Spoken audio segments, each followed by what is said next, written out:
Eu vou começar a gravar, tá, gente? Bom, antes de começar a gravar, ontem eu vi. Ah, eu já fazia isso? Ótimo. Fazer a coisa certa sem saber que era certa. Legal. É, Ontem. Repete aí, professor, mas você já fazia. o... Ontem eu vi Ah, tá. Você tava me zoando. Ontem eu vi um vídeo muito legal. E eu vou compartilhar um pouco do que foi sobre o vídeo, porque eu achei sensacional, porque esse vídeo foi exatamente a discussão que a gente teve na aula passada. Aquela discussão no começo em que eu falava para vocês a respeito de por que que a gente não prova as coisas usando um exemplo, porque o mundo, por mais que a gente repita 1000 vezes, muitas vezes, de repente, muitas vezes, de repente. Achei, tá aqui o vídeo. Muitas vezes, de repente, o problema é que o exemplo está muito longe. E, e aí, esse vídeo, eu vou até compartilhar com vocês aqui na mensagem, e aí eu vou compartilhar no grupo de WhatsApp depois, ou quem quiser depois puder jogar no grupo do WhatsApp, seria legal. Mas aí é o vídeo para vocês salvarem e assistirem depois, mas eu vou dar um resumo do que o vídeo fala, só para vocês entenderem o negócio que é legal. Ele fala sobre um problema que é até engraçado que no vídeo ele fala assim, que o cara estava fazendo matemática e o cara se deparou com esse problema e aí simplesmente o professor dele falou assim, olha, não perca seu tempo nesse problema. Vá fazer alguma coisa, vá produzir, vá publicar artigo, vá ganhar reconhecimento. Depois você perde tempo nesse problema. E aí ele até comenta lá que esse é o tipo de problema da matemática que quem está trabalhando nesse problema não fala em voz alta que está trabalhando, porque é um problema tão complicado que ninguém conseguiu provar ainda e tem tipo centenas de anos e diversos nomes diferentes. E fora isso, eu não sei se é centenas, mas é bastante tempo. Eu tenho certeza que vai mais de 60 anos, vai. Agora não sei se chega a 100, não. Acho que tem mais de 100 já. E aí a outra coisa que ele fala tem até um professor que foi um dos maiores matemáticos, até já que a gente falou sobre ele aqui uma vez, o Paul Erdős, no qual ele fala assim, nós ainda não, nossa matemática ainda não está boa o suficiente para lidar com esse tipo de problema. E aí, nossa senhora, que problema é esse que o professor está falando, que assusta tanto os matemáticos, que ninguém pode trabalhar porque é quase uma piada do tipo, é um problema que ninguém sabe se consegue sequer resolver. E o problema é bem simples. O nome do problema é 3n mais 1. Na verdade, ele tem diversos nomes. No vídeo ele até conta os outros nomes desse problema, mas eu conheço ele, vou chamar ele assim de 3n mais 1. Como é que funciona esse problema? É muito simples. Escolha qualquer número. Ótimo. Escolha qualquer número. Por exemplo, n igual a 5. 56. Tá bom, vamos pegar o 56 do Mário. Vamos ver se o 56 de repente vai me lascar ou ficar com raiva do Mário. A gente segue dois passos simples. Primeiro, se o número for par, se x é ímpar, desculpa, eu multiplico ele por 3 e somo 1. Se x é par, eu pego ele e divido por 2. É só isso. Então vamos fazer aqui o 56 que o Mário sugeriu. 56 é par. Eu divido por 2. Dá 28.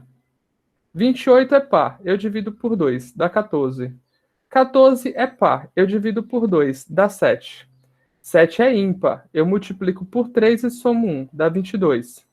22 é par. Eu divido por 2. 11 é ímpar. Eu multiplico por 3 e somo 1. Dá 34. 34 é par. Eu divido por 2. 17 é ímpar. Eu multiplico por 3 e somo 1. Dá 52, né? Se eu não errei, gente, verifiquem se eu não erro, tá?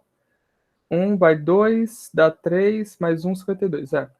Dividido por 2 dá 26, dividido por 2 dá 18, dividido por 2 dá 9. Multiplica por 3 e soma 1, dá 28. Errei alguma coisa. Qual foi a conta que eu errei? 56 dividido por 2 dá 28, 28 dividido por 2 dá 14, 14 dividido por 2 dá 7, 7 vezes 3, 21, mais 1, 22, 22 dividido por 2 dá 11, 11 vezes 3, 33, mais 1, 34.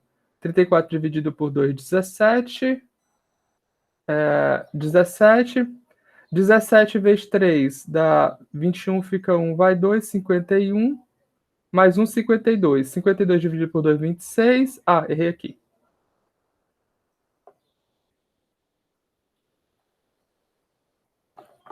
26 dividido por 2 dá 13. Vocês nem para me ajudar, né? Nem para me corrigir. 13 vezes 3 dá 39, mais 1, 40. 40 dividido por 2 é 20. 20 dividido por 2 dá 10. 10 dividido por 2 dá 5. Vou continuar aqui embaixo. 5 vezes 3, 15, mais 1, 16. 16 dividido por 2 dá 8. 8 dividido por 2 dá 4. 4 dividido por 2 dá 2. 2 dividido por 2 dá 1. Bom, 3 vezes 1. 3 vezes 1, 3. 3 mais 1, 4. Eu volto para cá. 4, 2, 1. Agora entrei no looping. Certo? Então, eu cheguei no número 1. Certo? Se você tentar outro número, sei lá, 5, a gente já vai começar daqui. Você vai chegar no 1. Exatamente, se você tentar qualquer número, desculpa, não tentar qualquer número, perdão. Se você tentar qualquer número, por exemplo, entre 0 e 100, entre 1 e 100, você sempre vai chegar nesse looping. E é só essas duas regrinhas. Se o número for ímpar, multiplica por 3 e soma 1. Se o número for par, divide por 2. Tá? Então, a pergunta precisa ser o número inteiro. Qualquer número inteiro. Certo? Qualquer inteiro positivo. Tá? Então, é qualquer número natural, na real. Tá? Então, a grande pergunta que tem desse problema é: será que para todo número que eu começar a fazer isso daqui, eu vou chegar no número 1? Certo? A gente viu que com 56 a gente chega no 1.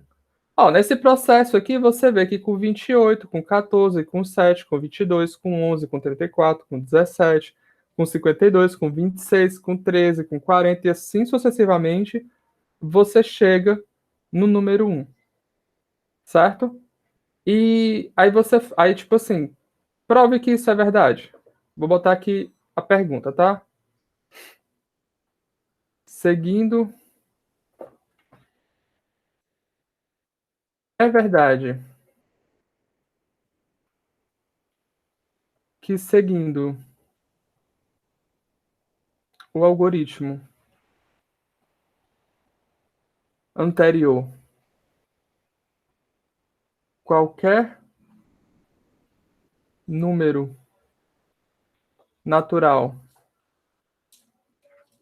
uma hora atingirá o 1? Então, essa é a pergunta. E é esse o problema. Ninguém sabe dizer se isso é verdade sempre. E é só isso. Então, olha só em um exemplo que a gente pegou 56, porque existe. O Anderson está falando, mas eu não entendo porque existe esse problema. Existe algum problema real que tenha essa propriedade? Ou é só uma ideia que algum matemático antigo pensou em algo aleatório, então viralizou? Eu já volto nesse tipo de discussão, tá, Anderson? Isso aí é um outro tipo de discussão. Mas já volto nela. Dá um segundinho terminar de falar isso aqui e eu volto nisso daí. Bom, então vamos lá. O cara simplesmente, ele não consegue. A pergunta é muito simples. Será que para algum número natural vai existir uma situação em que eu nunca vou chegar no número 1? Ou isso é verdade para todo número natural? Certo? Bom, então o que acontece? A galera já criou programa de computador para sair testando se isso é verdade ou não. Para ver se de repente encontra o contra-exemplo. E atualmente, certo? Eles já conseguiram verificar, eu até anotei aqui em algum lugar, deixa eu achar aqui.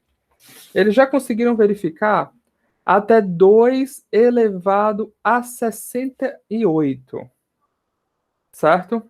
Então, qualquer número entre 1 e 2 elevado a 68 já foi verificado que isso daqui é verdade. E ainda assim, com todos esses números verificados, isso não é o suficiente para você dizer a resposta desta pergunta é verdade. Todo número natural vai chegar a 1. Aí você vai e fala assim: ah, professor, é perder. O interessante é que só aparecem pares ou primos. Não, aqui foi uma escolha pontual. Se você escolher outros números, você vai atingir outros números. Tanto que a prova é que todos os números que estão aqui dentro, inclusive os que não são pares, os que não são primos, desculpa, também chegam em 1. Por exemplo, 9 não é primo, certo? Então, olha só, o 9, a gente vai ter 9, 9 vezes 3, 27, dá 28. Exatamente, foi coincidência. Dá 28, aí dá 14, errei. Ó, 9 vezes 3 mais 1, 27, 28. Ó, já cheguei aqui de novo. Então, 28 já começa a descer. Já vai para 1 e a gente já sabe. Mas foi coincidência. Se esses números todos não são suficientes para provar, o que é? Você mostrar que, independente do número, você vai chegar em 1. Você precisa provar que se eu te der qualquer número, você vai argumentar de forma lógica que aquele número vai chegar em 1. Eu vou te dar um exemplo bem simples agora em relação a isso. Se eu tenho duas gavetas, se eu tenho duas gavetas com se eu tenho duas gavetas, uma com 99 meias e outra com uma. Quantas meias eu tenho que pegar no mínimo para ter certeza, certo? Para ter certeza. Não, melhor. Não, tá bom. Eu tenho uma gaveta com 99 meias e uma gaveta com uma. Quantas meias eu tenho que pegar no mínimo para ter certeza que eu peguei uma meia de cada gaveta? Então você pode argumentar assim: ah, professor, eu tenho que pegar uma meia. Basta pegar essa. Ou, desculpa, duas meias. Basta pegar uma aqui e uma aqui. Tá, mas tem dois casos que caem aqui dentro. Se eu pegar duas meias aqui de dentro. Então isso mostra que aquele caso é falso, dois não é verdade. Ah, então são três meias. Eu pego duas aqui e aqui. Não, você está dando um exemplo. E aí como é que eu argumento? São 100 meias. Por que 100? Porque eu garanto que mesmo que eu pegue todas as meias da primeira gaveta, ainda vai ter uma meia que não vai estar nessa gaveta. Aonde é que ela vai estar? Na outra gaveta. Então isso garante que se eu pegar 100 meias, eu consegui com certeza pegar uma meia de cada gaveta. Então você tem que dar um argumento com base lógica. Um argumento que é uma sequência de passos, certo? De afirmações lógicas que chega à sua conclusão. E isso tem que valer de forma geral. Certo? Então, em geral, é isso que você tem que fazer. Então, assim, isso aqui não é suficiente. Aí eu vou te dar um exemplo, Eric, tá? Você deve estar nesse momento batendo o pé e dizendo assim: não, eu acho isso estranho, ainda não estou entendendo, porque eu acho que se o cara conseguiu mostrar todos os números até 2 elevado a 68, e que, se eu não me engano, isso aqui é mais do que o número de átomos do universo. Eu acho que o número de átomos do universo é 2, ou é 72, eu sempre confundo. Essa prova também vale milhões, que nem outras vale, certo? Aí nesse momento você deve estar falando: não, se o cara. É impossível. Se você cria qualquer problema matemático, testa para tudo isso e for verdade, então certamente tem que ser verdade para todo mundo. Então, nesse mesmo vídeo que eu te mandei, ele comenta de uma outra conjectura, de um outro problema, que é o seguinte, tá? Se você olhar, por exemplo, vamos pegar aqui n igual a, sei lá, 2.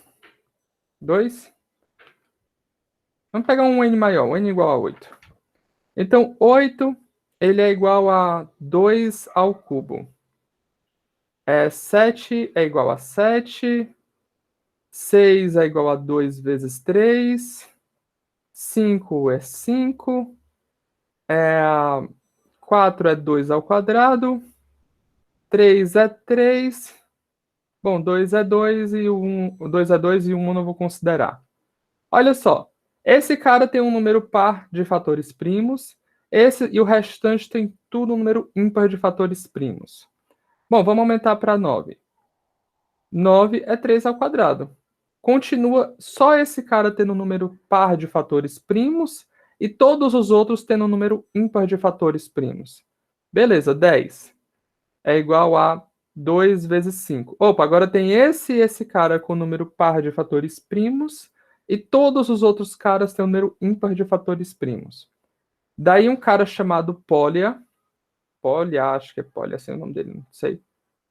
Eu não lembro o nome dele, mas eu sei que ele é um cara extremamente famoso, é uma vergonha eu não saber o nome dele.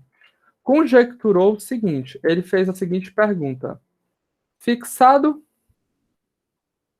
n maior do que zero, certo? É verdade que a maioria dos números menores que n possuem a maioria dos números menores que n possuem um número ímpar de fatores primos. Então essa foi a pergunta dele. Fixado um n maior do que zero, é verdade que a maioria dos números menores que n possuem um número que a maioria dos números possuem um número ímpar de fatores primos? Bom, para aqui a gente viu que para esses números pequenos funciona, né? Porque olha só, para n igual a 10, tem dois caras só que tem um número par de fatores primos e todos os outros têm um número ímpar de fatores primos. Se você continuar testando até esse número aqui, essa conjectura vai ser verdade. Só que olha só, Eric. Ela não é verdadeira. Um cara, eu esqueci lá o nome dele, ele encontrou um contra-exemplo. Ele encontrou um número tal que naquele momento tem mais números com fatores pares do que com fatores ímpares. E esse número que ele encontrou como contra-exemplo, ele é 1,845 vezes 10 elevado a 36. Só para ter uma noção, isso daqui é maior do que 1,845. Eu vou trocar isso aqui por 2 ao cubo. 2 ao cubo, isso aqui dá 36 vezes 3, dá 18, vai 1. Só para ter noção, esse número aqui, ele é maior do que esse número, aqui é 845, tá? Aqui é 8. Maior do que esse número aqui. Olha a comparação, 2, a potência de 2 aqui, 2 elevado a 108, 2 elevado a 68. Então, olha a distância que ele precisou percorrer para encontrar um contra-exemplo para essa conjectura. Então, às vezes, você simplesmente acha que a conjectura é verdade porque você testou bastante, mas às vezes tem um contra-exemplo. Certo? Então, é por isso que é importante você ter esse tipo de argumentação, que são aquelas provas que a gente faz das matrizes. Certo? Que a gente vai fazendo, por exemplo, matriz. Eu peço para vocês mostrarem que para uma matriz geral aquilo prova. Se você pegar só um exemplo, o que é que me garante que você só me escolheu o exemplo que está dentro do intervalo que dá certo? que é que garante que uma hora não falha? Certo? E os exemplos que a gente geralmente está fazendo não é nada que nem esses problemas aqui, que são problemas que são fáceis de explicar, mas são extremamente difíceis de responder. Tá? Eu acho eles muito elegantes. No vídeo, ele até comenta, talvez, que esse cara aqui nunca possa ser respondido. E que, na verdade, esse cara aqui, esse problema, ele já foi quase que totalmente respondido. Ele faz esses comentários da história de como está esse problema. Mas o problema é bem simples, é só isso, e não se sabe a resposta, mas já testaram bastante. Bom, entendeu, Eric? Ótimo. Agora voltando à discussão do Anderson, o Anderson ele perguntou de novo, mas eu não entendo por que existe esse problema. Existe algum problema real que tem essa propriedade? Ou só uma ideia de algum matemático antigo que pensou em algo aleatório e então viralizou? Bom, Anderson, esse tipo de discussão que você iniciou aí é uma discussão um pouquinho mais complexa, tá? Por quê? Porque ela entra naquela famosa frase, eu vou usar isso para quê? Certo? E a resposta, eu sempre gosto. Eu já vou no Ítalo, vou continuar aqui o do Anderson. E a resposta, eu sempre gosto de um meme que é assim: pessoas inteligentes vão saber para que serve, tá? E também é injusto essa frase, por quê? Porque às vezes não é a pessoa inteligente, às vezes é a pessoa que acabou dominando o conteúdo e conseguiu utilizar. Vou dar um exemplo bem básico. Os números complexos surgiram muito antes do desenvolvimento da física como é hoje. E hoje, quem estuda física mais avançadas, eles estudam até generalizações de números complexos, que são os octanos. E é utilizado. A tecnologia que nós temos hoje, a tecnologia que nós temos hoje só atingiu porque eles têm esse ferramental. E aí, assim, voltando para a história do problema, eu não sei qual foi, eu não sei, eu confesso, eu já conhecia esse problema antes, mas eu só tive o gatilho desse problema para falar com vocês ontem. Então eu não sei muito bem a história de o que é que gerou a discussão inicial desse problema, certo? É, e eu também não tenho o domínio dele para olhar para você e argumentar que a resposta dele vai implicar em um avanço gigantesco em algumas áreas. Mas geralmente grandes problemas matemáticos que geram esse tipo de coisa que viralizam, eles acabam se tornando pilares de teorias. E muitas vezes a resolução dessa teoria, desse problema, acaba gerando um avanço muito rápido na matemática. E com o avanço muito rápido da matemática, a aplicabilidade dessas ferramentas em outras áreas se torna imediata. Posso dar um exemplo puxando para a minha área, que eu acho que, que fica até mais fácil. Por exemplo, mais fácil de eu explicar. Por exemplo, deixa eu pensar um exemplo da minha área que eu posso. Vou dar um exemplo bem ridículo, tá? Que é muito mais complexo do que simplesmente P versus. Desculpa, desse 3N mais um, que é um pouco mais complexo no sentido de entendimento, não de complexidade do problema, tá? Um problema que eu acho que muitos aqui de vocês conhecem, que é P versus NP. Quem conhece esse problema?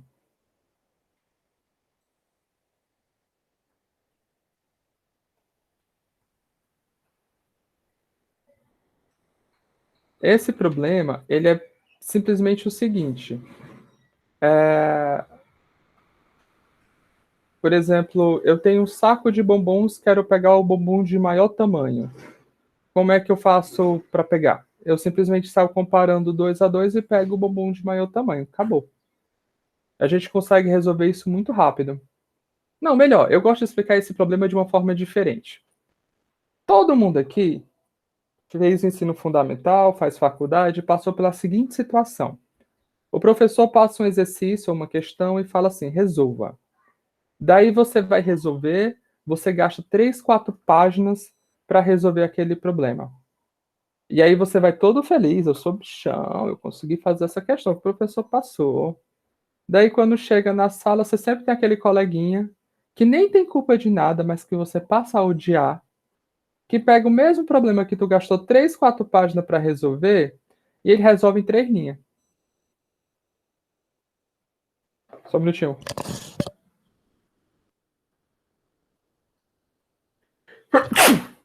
Ah, desculpa. Tentei mutar, mas a mão tremeu na hora. Obrigado. Então, assim, você sempre tem aquele coleguinha que ele resolveu o problema, você gastou 3 páginas, aí aquele coleguinha foi lá e fez em 3 linhas.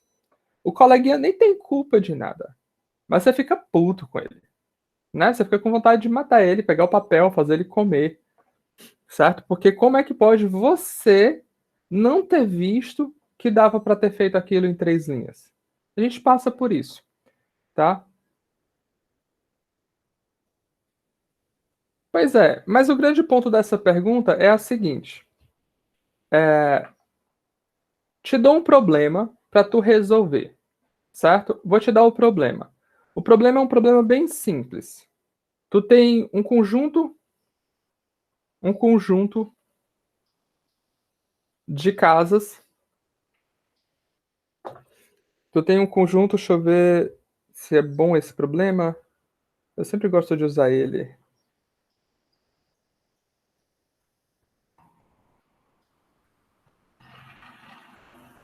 Pronto, tu tem um conjunto de casas C1 até Cn.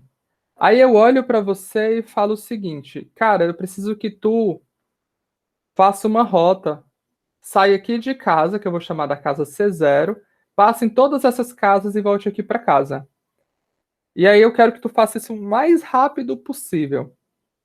Então tu tem a seguinte ideia genial. Eu vou criar um programa de computador que ele vai calcular qual é a menor rota que eu tenho que fazer para visitar todas essas casas e voltar para tua casa. Certo? Certo? Encontre a menor rota. Daí você faz teu programinha de computador. Bom, teu programinha de computador, quando eu te dou 3 casas para tu visitar, ele roda. Quando eu te dou 4 casas para ele visitar, ele dá uma engasgada e roda. Quando eu te dou 6 casas para visitar, ele já demora um pouquinho para rodar. Quando eu te dou 10 casas para visitar, pronto, teu computador simplesmente continua rodando e nunca mais para, certo? Por que o teu programa entrou em loop infinito? Não. Porque você fez um algoritmo que demora tanto tempo para resolver esse problema que é mais fácil você ir fazer qualquer ordem da visita e voltar que não tem problema. Aí você pergunta, professor, mas daí eu pesquiso na internet. Será que eu não vou achar alguma forma super mega inteligente de fazer esse algoritmo que se tu me der, sei lá, 20 casas, eu vou conseguir encontrar essa rota? Então, não, provavelmente não. Por quê? Porque esse problema, ele não tem uma forma simples conhecida de se resolver. E aí quase todo problema que não se tem uma forma simples conhecida de se resolver, ele cai nessa classe NP. E os problemas que têm uma forma simples e conhecida de resolver, eles caem nessa classe P. A grande pergunta P versus NP é a seguinte: será que, na verdade, somente nunca existiu, certo? Será que, na verdade, somente nunca existiu aquele amiguinho, fela da gaita, que pegou um problema desse e teve uma sacada muito inteligente para resolver? Ou será que, de fato, esse problema aqui nunca vai ter uma forma fácil de resolver? Ou seja, uma forma fácil que eu falo, uma forma rápida, tá? Nunca vai ter uma forma rápida de resolver. Entendeu? Então, essa é a pergunta P versus NP. Claro, eu estou sendo bem formal, claro, tem algumas inconsistências que tem que ser arredondada, mas a intuição geral por trás do problema é esse. Esse problema é um problema que também vale milhões se a pessoa resolver, E que se for resolvido, o avanço científico, tecnológico que esse problema vai causar é gigantesco. Principalmente se conseguirem provar que P é igual a NP. Porque se conseguirem provar que P é igual a NP, problemas como esse passarão a ter formas rápidas de resolver. Magicamente, não. Porque existe toda uma teoria que mostra que se você conseguir resolver um desses casos de forma rápida, você consegue resolver todos os casos de forma rápida. Então, isso daí geraria uma implicação. Então, assim, voltando para a situação do Anderson. Anderson, de fato, existem problemas que já entraram tanto dentro da abstração que você pegar eles de forma individual e perguntar para que servem, vai dar uma complexidade, vai dar um problema mais complexo de dar uma resposta para convencer você de que ele serve de algo. Mas se você chegar para uma pessoa que está trabalhando com esse tipo de problema aqui, que vai ter um impacto gigantesco na tecnologia, e você mostra uma forma de resolver esse problema, por exemplo, as técnicas desenvolvidas aqui vão ter para resolver esse problema, vão ter que ser técnicas novas, porque as que tem até agora não foi possível responder. Então, as técnicas que vão ser desenvolvidas para cá podem ser reaproveitadas aqui. E isso eu estou falando de forma individual do problema, sem me preocupar da importância de aplicações diretamente desse problema, que certamente deve ter, tá? Eu acho até que no vídeo talvez ele comente uma ou outra, que é tudo interligado na matemática. Mas essa discussão que você colocou daria umas 2, 3 aulas da gente debatendo sobre esse tipo de assunto. Beleza? Bom, esse é o que eu queria falar inicialmente. Até vou botar o aviso na aula lá que a galera pode pular os 40 primeiros minutos da aula. Tá? Alguém tem alguma pergunta?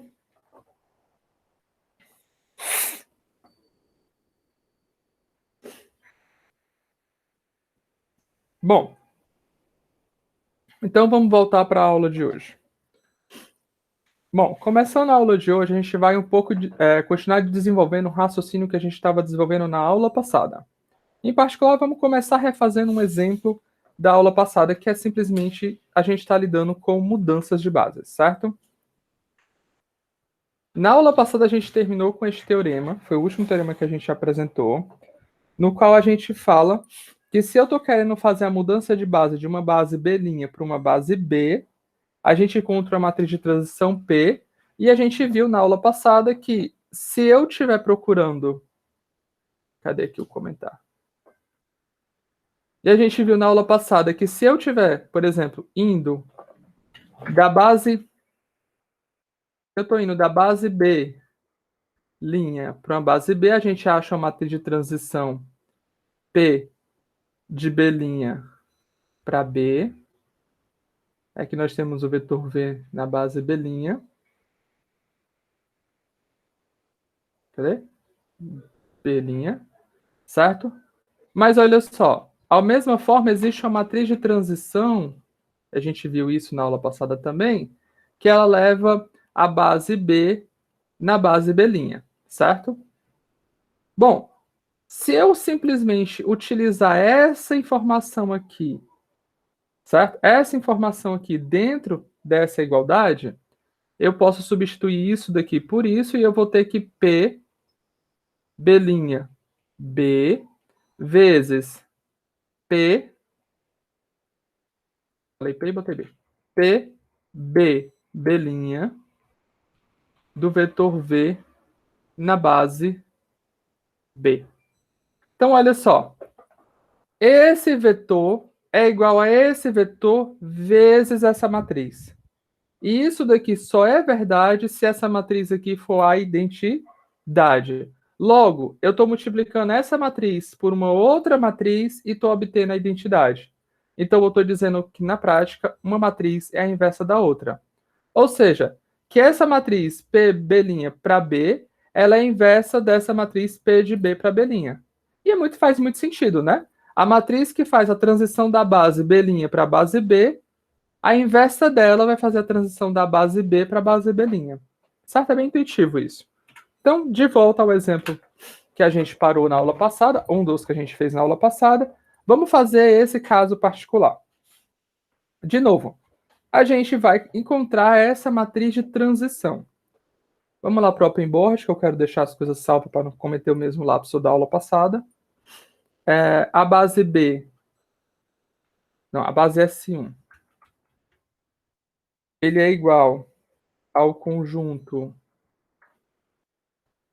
1, 1, 2, 1. E o conjunto S2, ele é igual a 3, 4, 2, 0. Tá bom? Então, a gente tem esses dois conjuntos e a gente quer encontrar a matriz de transição P da base S1 para a base S2. Para encontrar essa matriz de transição, a gente já aprendeu. Primeiro, eu tenho que pegar cada vetor dessa base e escrever como uma combinação linear dos vetores dessa outra base. De novo, por que é que isso é possível? Porque isso é uma base do R2 e isso é uma base do R2. Certo? Como eles são bases, em particular, qualquer vetor do R2 pode ser escrito como combinação linear desses dois, em particular qualquer um desses dois. Por outro lado, qualquer vetor do R2 pode ser escrito como combinação linear desses dois, em particular esses dois. Então, eu posso fazer isso que eu estou querendo fazer. Bom, vamos começar com o vetor 1, 1. Como é que eu posso escrever esse vetor como uma combinação linear desses dois? Na prática, a gente quer encontrar valores x, tal que x vezes 3, 4, mais y vezes 2, 0, seja igual a esse vetor. Bom, mas aí se você resolver esse probleminha, você vai obter que x é igual a... Deixa eu ver aqui rapidinho. X é igual a 1 quarto, me corrijam se eu estiver errado. E y é igual a 1 oitavo. 1 oitavo disso aqui dá 1 quarto. Dá 1 quarto. 1 quarto disso aqui dá 3 quartos, dá 1. E 1 quarto de 4 dá 1 também. Bom, o outro vetor, que é essa segunda coordenada, é 2, 1. Ele é igual... Também quero encontrar o mesmo cara. 3, 4. Mais y, 2, 0.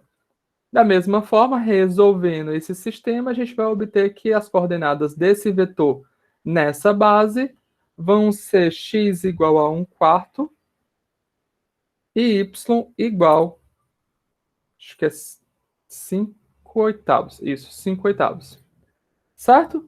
Então, esses caras aqui são as coordenadas desses vetores em relação à base S2. Uma vez agora que a gente tem essa informação, a gente pode construir a nossa base, a nossa matriz de mudança de base, que é de transição, que é S1 para S2. Bom, agora é fácil. Eu simplesmente escrevo cada coluna, certo? Como sendo as coordenadas dos vetores desses vetores em relação à outra base.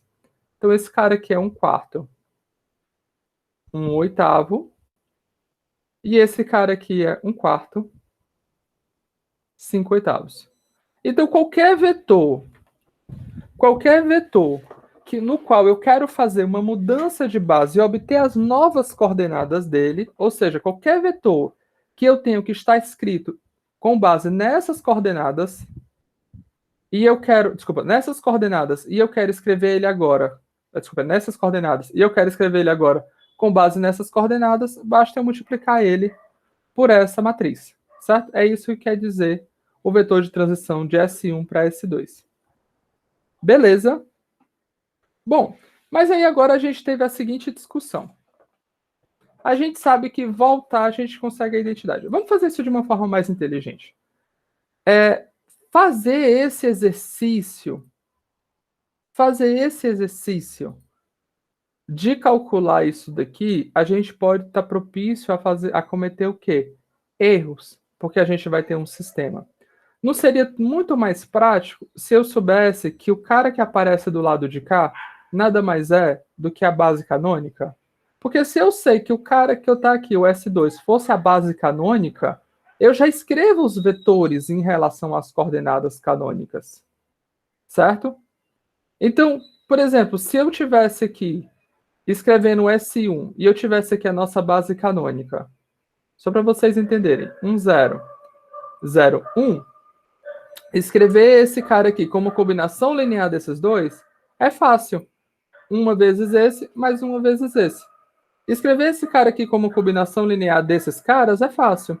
Duas vezes esse, mais uma vezes esse. E por que que é fácil? Porque essa representação que a gente utiliza já é a representação na base canônica. Então, ao invés de eu perder meu tempo fazendo isso daqui, vamos tentar fazer uma transição de base, certo? Só que agora a gente vai tentar fazer isso reaproveitando, certo? A gente vai tentar fazer isso reaproveitando, usando essa informação de que fazer as contas na base canônica sai mais fácil, tá? Então, eu vou reescrever aqui o nosso vetor S1, ele é igual a 1, 1, 2, 1. O S2, ele é igual a 3, 4, 2, 0. Vou ter uma vírgula aqui que nem existe. 2, 0. E agora a gente tem a nossa base canônica, que eu vou colocar aqui só para vocês não perderem ela de vista. Mas a gente já sabe ela de cor, satial, de cabeça e com a cabeça. Então vamos lá. Ao invés de eu simplesmente fazer uma mudança de coordenadas diretamente do S1 para o S2, certo? Que foi o que a gente fez aqui anteriormente. Ao invés de eu fazer a mudança de coordenadas do S1 para o S2, eu vou fazer aquele caminho mais longo, que apesar de mais longo, é mais fácil. Eu vou fazer a mudança do caminho S1 para a nossa base, e da nossa base eu vou fazer o caminho para o S2. Bom, vamos olhar primeiro para essa primeira etapa. Eu quero fazer o caminho do S1 para o S2. Então eu vou obter o nosso vetor V, certo? Que é o vetor que eu estou procurando, na base canônica, certo? E eu vou simplesmente calcular a matriz de transição de S1 para B e aplicar em cima do vetor na base S1. Bom, essa segunda etapa aqui, como é que a gente faz? Essa segunda etapa aqui, a gente vai fazer o seguinte, a gente vai pegar o nosso vetor, que a gente gostaria de obter ele na base S2, e eu vou obter ele depois que eu multiplicar pela matriz de transição que passa da base B para S2, um vetor que está na base B. Ótimo. Agora eu tenho essas duas informações e eu quero sair do S1 e chegar no S2. Então, eu quero obter esse cara aqui saindo desse cara aqui. Mas aqui tá fácil agora, né? Olha só, eu tenho V de S2 é igual a P de B para S2, que é a primeira mudança de base que a gente vai fazer, e a gente vai aplicar isso em cima do vetor na base canônica. Bom, mas esse cara aqui, eu obtenho ele dessa forma. Então, isso aqui dá P de B na base S2, vezes P de S1 na base B, de V na base S1. Olha que bacana. Esse cara que vai aparecer bem aqui, ele é exatamente esse produto aqui. Ele é exatamente P de S1 para S2. Certo? Ele é a multiplicação dessa matriz de transição por essa matriz de transição. Tá? E aí, o que que acontece? Bom, aqui a gente tem um pequeno problema. Professor, isso daqui, esse primeiro cara aqui, ele de fato, esse primeiro cara aqui, ele é fácil de calcular. Porque é escrever esses caras aqui em relação a essa base. E como a gente viu, ele é fácil de fazer. Qual é o problema? O problema é esse cara aqui. Porque aí a gente vai ter um trabalhinho também. Qual o trabalhinho que a gente vai ter? A gente vai ter que escrever esses caras certo? Na base desses caras.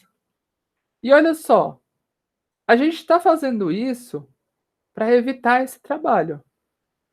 Não é verdade? Então, o que te acha isso de evitar o trabalho se eu só vou mudar? E ainda vou ter que fazer a multiplicação de matrizes depois. Muito melhor fazer a versão anterior. Bom, a gente acabou de ver que esse cara, a matriz de transição da base canônica para S2, ela é a inversa de alguém. Ela é a inversa de quem? Ela é a inversa da matriz de mudança de base de S2 para a base canônica, certo?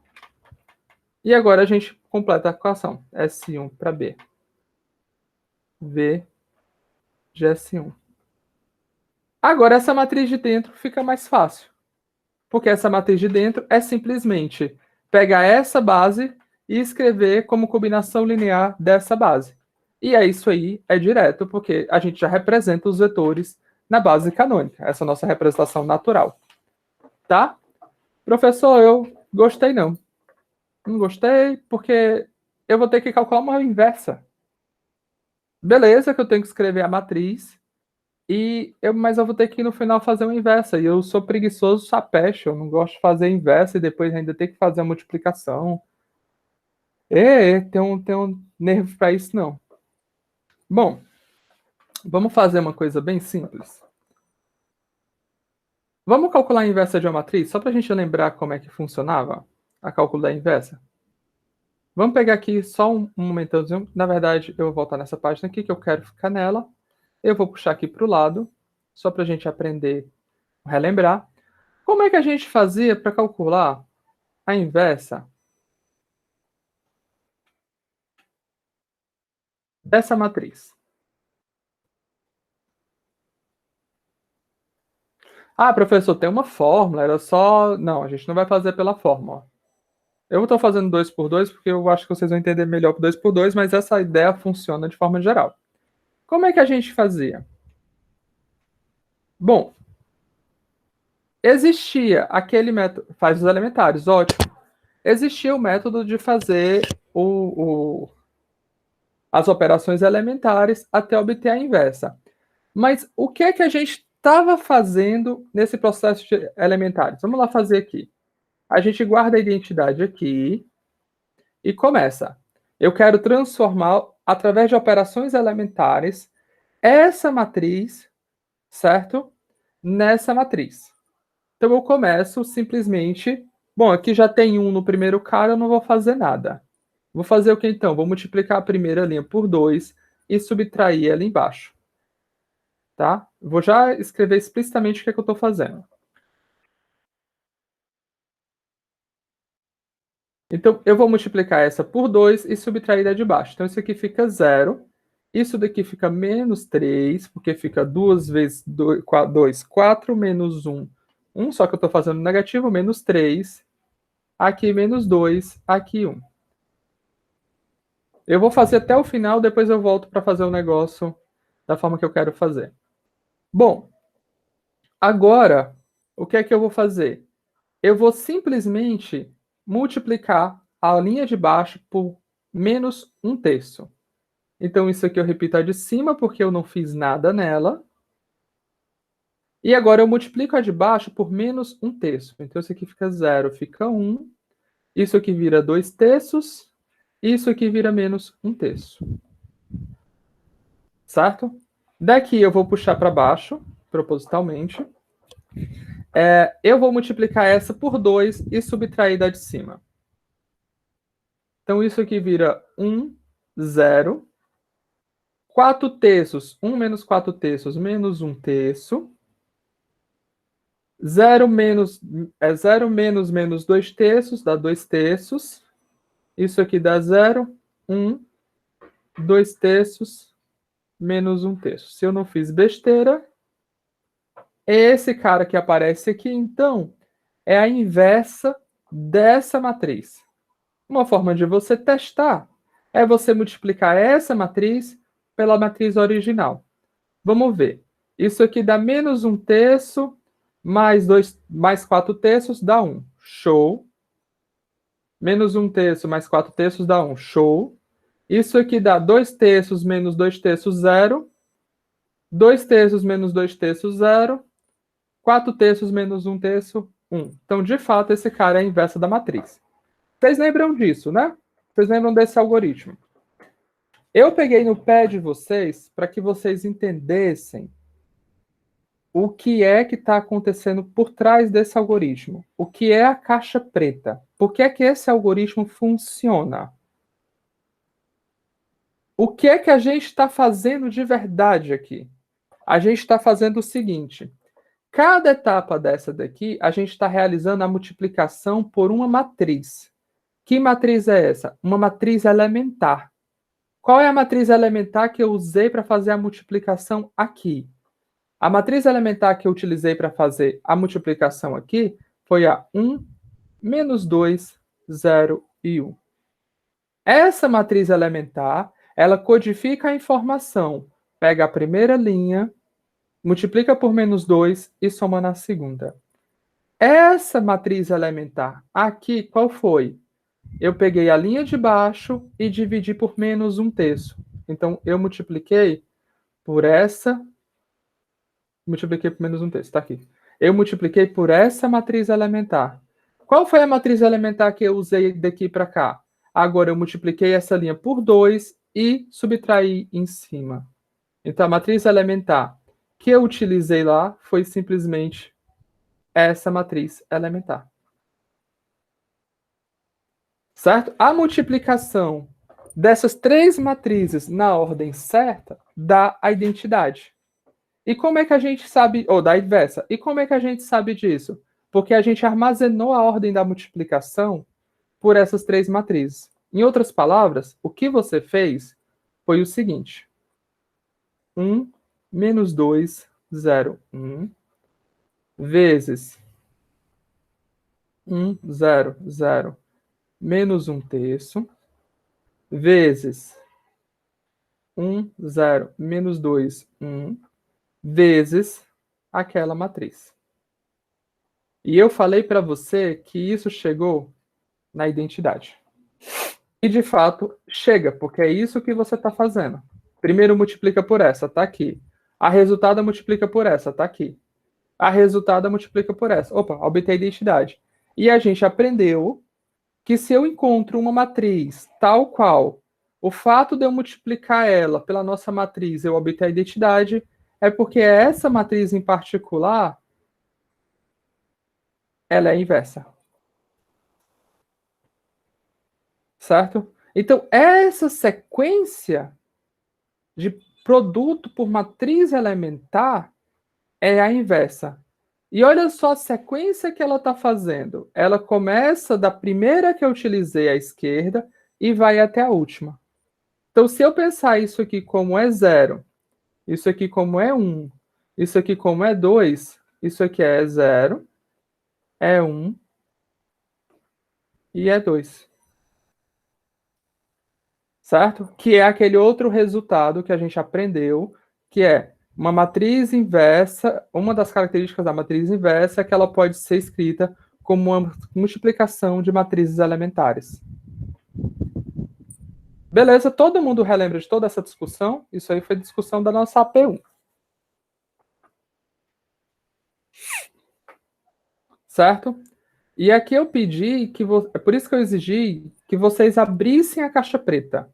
Porque uma vez que vocês enxergam o negócio dessa forma, você pode usar essa mesma ideia de volta agora. Como? A gente sabe que a matriz inversa é uma sequência de matrizes elementares. Isso aqui é igual a, sei lá como é que eu vou, quanto espaço eu vou precisar, vezes a nossa é 0, vezes PS1B, vezes o nosso vetor. Então, olha só, naquele processo, voltar aqui para cá de novo para vocês verem. Naquele processo, para descobrir quem é a inversa, eu fico monitorando o resultado, porque eu começo multiplicando por esses caras. Então, se eu quero descobrir quem é meu objetivo final, essa matriz de transição aqui, eu não preciso responder quem é essa matriz inversa e então realizar esse produto. Eu posso simplesmente fazer aquele mesmo algoritmo que a gente tem aqui, só que no lugar da identidade, certo? Eu levo aqui quem? Essa matriz de transição. Fica claro para vocês de onde é que vem a ideia do algoritmo que a gente vai usar agora? Porque olha só, é exatamente isso aqui que vai aparecer lá. Ó. É 0 vezes a matriz, depois é 1 vezes a matriz, depois é 2 vezes a matriz, onde naquele algoritmo, aqui era a nossa identidade. Só que agora eu não vou levar a identidade, eu vou levar a nossa matriz de transição. Fica claro para vocês de onde é que vem essa ideia do algoritmo que a gente vai usar?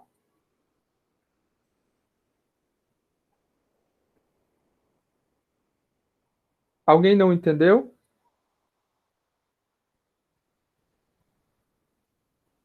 Beleza, vou encarar o silêncio como um sim. Todo mundo entendeu. Mais ou menos. Tá, Mário, vamos lá. Olha só, quando a gente está calculando a matriz identidade, ou a matriz inversa, a gente usa esse algoritmo. Esse algoritmo nada mais é do que sair multiplicando a matriz que a gente quer inverter por uma sequência de matrizes elementares. Professor, não eram operações elementares nas linhas? Era, mas a gente fez um exercício na aula e também viu um teorema que é o seguinte: cada operação elementar equivale a um produto de matrizes. Pelo quê? Pela matriz elementar correspondente à operação. Essa matriz elementar, ela corresponde a subtrair 2 vezes a primeira linha da segunda. Essa matriz elementar, ela corresponde a dividir a segunda linha por menos 3. Essa matriz elementar corresponde a subtrair 2 vezes a segunda linha da primeira. Certo? E a gente viu que as matrizes elementares, elas são você realizar na identidade a operação elementar nas linhas que você quer fazer. É por isso que você consegue obter elas de forma tão simples. Então, quando a gente está fazendo esse processo aqui, eu estou multiplicando essa matriz por essa sequência de matrizes elementares. Certo? Beleza. No final, eu vou obter a identidade. Ou seja, no final, eu estou pegando essa matriz aqui, estou multiplicando por essa sequência e obtenho a identidade. A gente já viu um teorema que fala da unicidade da identidade, que é o quê? Se eu encontro uma matriz na qual eu multiplicando por essa eu obtenho a identidade, então necessariamente aquela matriz é a inversa. Ah, professor, eu preferi trocar essa linha por essa, depois eu fiz diferente. Não importa a sequência de operações elementares que você vai fazer, o resultado desse produto vai ser a sua inversa. Isso foi um teorema que a gente viu da unicidade. Se você está duvidando, por exemplo, dessa afirmação, a gente pode começar a realizar o produto aqui. Ah, então ótimo, tá ok, tá ok. Mas se você realizar o produto aqui, por exemplo, você vai ver que a resultante desse produto é essa matriz. Só para testar, ó, 1 vezes 1, 1, mais 2 vezes 0 dá 1. 1. 1 vezes 2, 1, tá aqui, desculpa. 1 vezes 2 dá 2, mais 0 vezes 1 dá 2. Tá aqui. Menos 2 vezes 1 dá menos 2, 1 mais vezes 2 dá 2, dá 0. Menos 2 vezes 2, menos 4, mais 1, menos 3. Porque é isso que a gente está fazendo. Bom, a gente mantém essa identidade aqui porque a gente quer manter um tracking, a gente quer manter um tracking, a gente quer manter um, eu só consigo lembrar o termo em inglês, tracking, a gente quer manter um,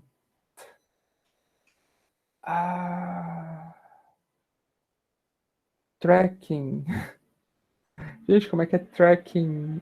Rastrear, mas não é rastrear. Bom, a gente quer ficar rastreando, a gente quer manter o controle de quem é que vai ser a nossa matriz inversa.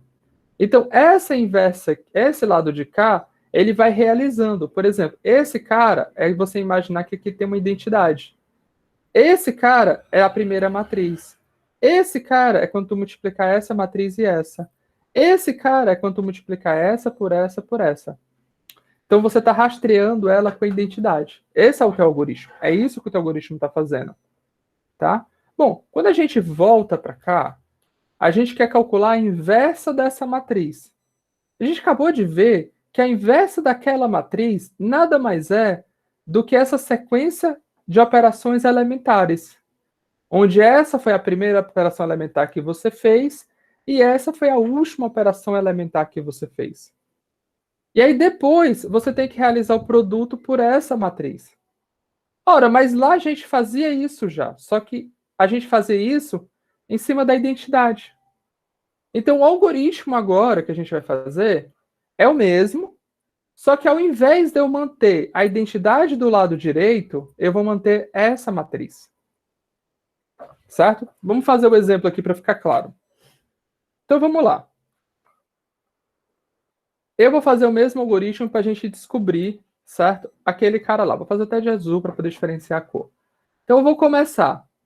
Desse lado de cá, eu vou escrever a nossa matriz S2 em função da nossa base. Vou fazer isso, porque é ela que eu quero fazer a inversa. Então, eu vou escrever esse cara em função da base canônica. Desse lado de cá, eu vou escrever essa matriz. E quem é essa matriz? É a base primeira em função da base canônica. 1, 2, 1. Pronto. A diferença que tem daquele passo anterior que a gente estava fazendo era o quê? Aqui eu tinha uma identidade. Então, eu começo a fazer aquele processo de operações elementares para obter a identidade desse lado. Então, fazendo, vamos lá. Fazendo, eu vou trocar esse cara com a linha de cima. Por quê? Porque esse cara aqui já está zerado aqui. Então, isso aqui dá 4, 0, 3, 2. Faço a mesma coisa do outro lado. Vou lá. Agora, eu vou dividir esse primeiro cara por 4. Então, isso aqui dá 1, 0, 1 quarto, 1 quarto. Vou repetir embaixo porque eu não vou mexer embaixo. Agora. Bom, agora que eu não preciso fazer aquilo lá, eu vou fazer assim. Agora eu vou...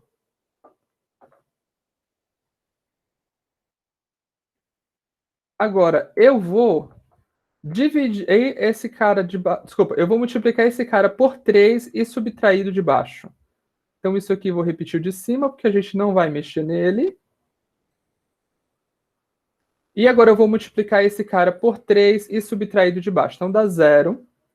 Dá 2 menos 0 dá 2. Dá 1 menos 3 quartos dá 1 quarto.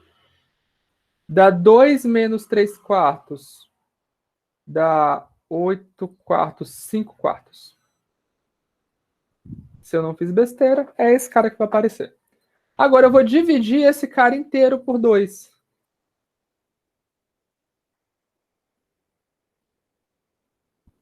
Essa conta tá certa? Bom, eu vou já verificar se tá certo. Então isso aqui dá 1, 0, 0, 1. 1 quarto, 1 quarto, 1 oitavo, 5 oitavos. Eu não sei se está certo ou se eu errei alguma conta. Bom, se ela tiver certo, ela tem que dar exatamente igual a esse cara aqui. Olha aí, ó. Dá igual. É sinal que eu acertei minhas contas. Então, olha só. Calcular esse cara, eu estou fornecendo para você duas formas diferentes de calcular esse cara. A primeira é essa forma aqui. A segunda é esse algoritmo. Me parece menos propício ao erro utilizar esse algoritmo. Apesar de parecer que eu estou fazendo mais operações. Mas aquele outro método, ele vai ter que calcular a solução de dois sistemas. E aqui eu estou falando de uma matriz 2 por 2, porque a gente está no R2. Mas e se eu estiver no R4? Se eu estiver no espaço vetorial dos polinômios? Se eu tiver, porque isso, como eu falei para vocês, isso funciona desde que a gente esteja trabalhando com espaços vetoriais. Tá bom? Então, vamos voltar lá para o slide. Então, a gente terminou de brincar com esse cara. E o que eu mostrei para vocês foi esse algoritmo. A gente começa com a nossa matriz que a gente quer calcular, da base B para a base B'. Então, eu simplesmente escrevo essa matriz, aonde eu escrevo cada uma dessas bases como sendo em função da base canônica, que eu escrevi B aqui, mas foi uma péssima escolha de letra, porque o B já é para a base canônica. S1, S2, mas espero que vocês me acompanhem. Daí eu simplesmente faço a sequência de operações elementares a fim de transformar esse cara aqui na matriz identidade. E aí o cara que vai aparecer aqui do lado direito é exatamente a nossa matriz de transição da base normal para a base que a gente deseja, tá?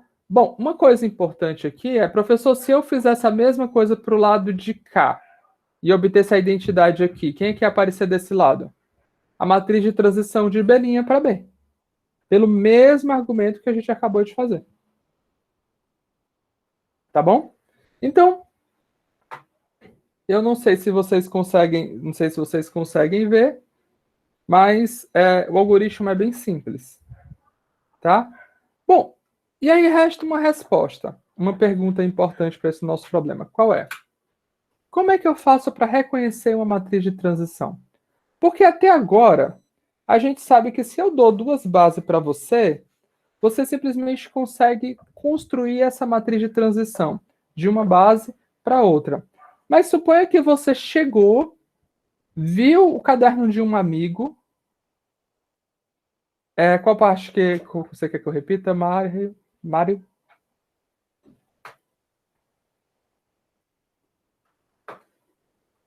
Até onde você ouviu? Acho que a pergunta mais correta seria essa. De B para B'. Ah, tá. Então, olha só. Esse algoritmo que a gente acabou de fazer nada mais é do que esse algoritmo que está listado aqui. Você começa escrevendo essas duas matrizes, certo? A matriz que você quer chegar e a matriz que você está saindo, com base a base canônica.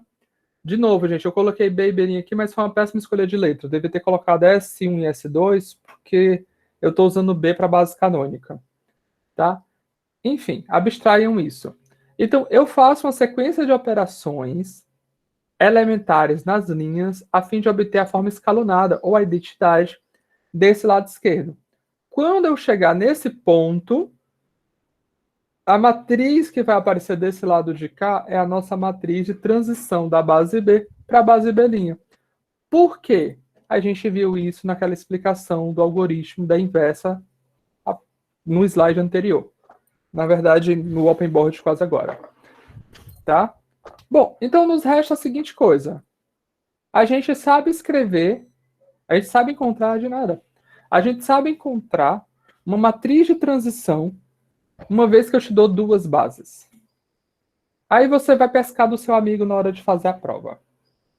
Como é que você vai reconhecer que aquilo que ele escreveu é uma matriz de transição? Bom, a gente já argumentou na aula passada que, geralmente, uma matriz de transição possui uma propriedade que é a seguinte. Se eu estou escrevendo cada vetor, cada coluna da matriz como sendo as coordenadas do vetor em relação a outra base, a gente tem uma coisa muito importante, que é as coordenadas daquele vetor têm que ser linearmente independente, porque para ser uma base, a gente tem que ter que ele é linearmente independente. Então, isso é uma condição. Será que isso é o suficiente? Bom, de fato, ele é o suficiente. Porque se você tem uma matriz qualquer que ela é construída dessa forma, certo? Onde cada vetor ele é linearmente dependente, essas colunas, então aquilo representa uma matriz de transição da base.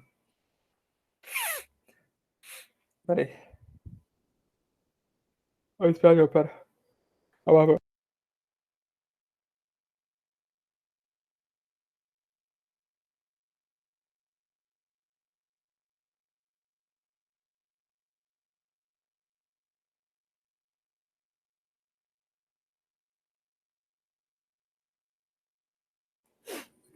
Desculpa. Então, de novo, isso quer dizer que aquela matriz é uma matriz de transição. De quê? De alguma base para alguma base. Em geral, você está dizendo que aquelas colunas representam a nossa base em relação a alguma outra coordenada. Qual é essa outra coordenada? Aí depende muito do que é que você está trabalhando, tá? Mas para as pessoas que são mais atentas, elas já devem ter percebido uma coisa bem interessante que vai ser o que a gente vai discutir na nossa próxima aula. Gente, olha só. Eu estou escrevendo o tempo todo para vocês, propositalmente dessa forma, para ver se vocês comentam alguma coisa. Toda vez que a gente vai fazer uma mudança de base, nossa matriz ela é assim, ó.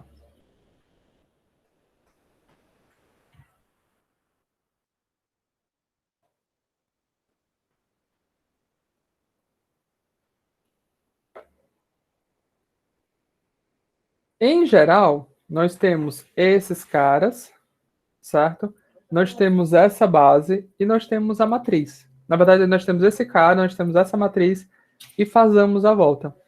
Se eu fizer a seguinte pergunta para vocês, eu quero obter esse vetor e eu conheço essa matriz de mudança de base, de transição. Qual é o vetor no nosso, na nossa coordenada inicial, na nossa base inicial, que vai levar naquele vetor? Se você reparar bem, o que eu estou falando para você é que isso daqui, quando no fato eu quero descobrir quem é esse cara, certo? Quando eu quero descobrir quem é esse cara, não simplesmente aplicar aqui, isso aqui se torna o quê? Um velho conhecido nosso.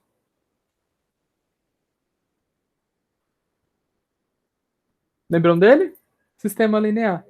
Onde esse cara aqui é a nossa matriz de mudança de base, esse aqui é as coordenadas do nosso vetor no espaço que a gente quer chegar, e esse cara aqui é o vetor que a gente quer descobrir que leva naquelas coordenadas. Certo? Na aula que vem, eu realmente planejei que a aula de hoje fosse bem curtinha, porque vocês têm prova quarta, e eu não quero sobrecarregar vocês.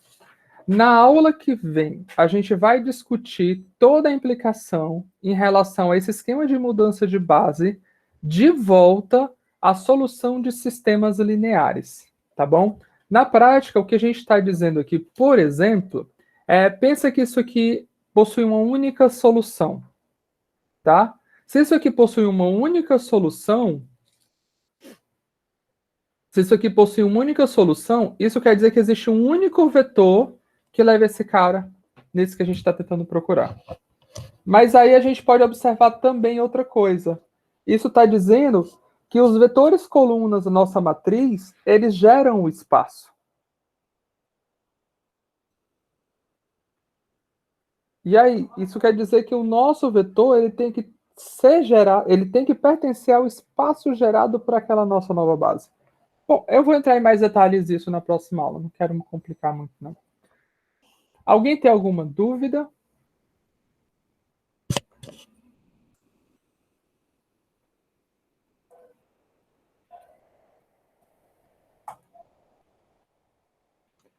Bom, isso. Eu só queria falar sobre isso na aula de hoje. Na aula que vem a gente vai discutir sobre esse tipo de situação e, na verdade, na aula que vem nós temos prova. Na próxima aula, que é na sexta-feira, a gente vai discutir sobre esse tipo de situação, tá bom?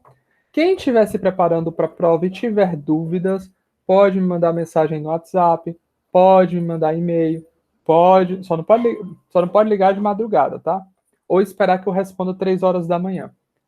Mas, se garanto, vocês podem ficar bem à vontade. Não, Léo, a prova, eu quis dar mais um tempinho para vocês se prepararem. Então, a prova vai ser quarta-feira. Na última aula, a gente acordou a mudança da prova. Perdoe-me. Mas, bom, perdoe-me. Tá bom? Bom, é isso, pessoal. Bom fim de semana. Estudem para a prova. Não deixem para estudar para a última hora. O assunto é simples, mas requer prática. Tá bom? Então é preciso que vocês gastem os miolos de vocês pensando. Seguindo lá o Barros, acho que é o Cláudio Barros, assim, tenham brio, tá? Os caras já inventaram toda a teoria. Vocês só têm que aplicar, só tem que repetir. Tá bom? É um clássico. Quem não assistiu ele, por gentileza, pode assistir. Beleza? Então, vou fazer o esquema, vou parar a gravação. Quem quiser fazer alguma pergunta que não queria que ficasse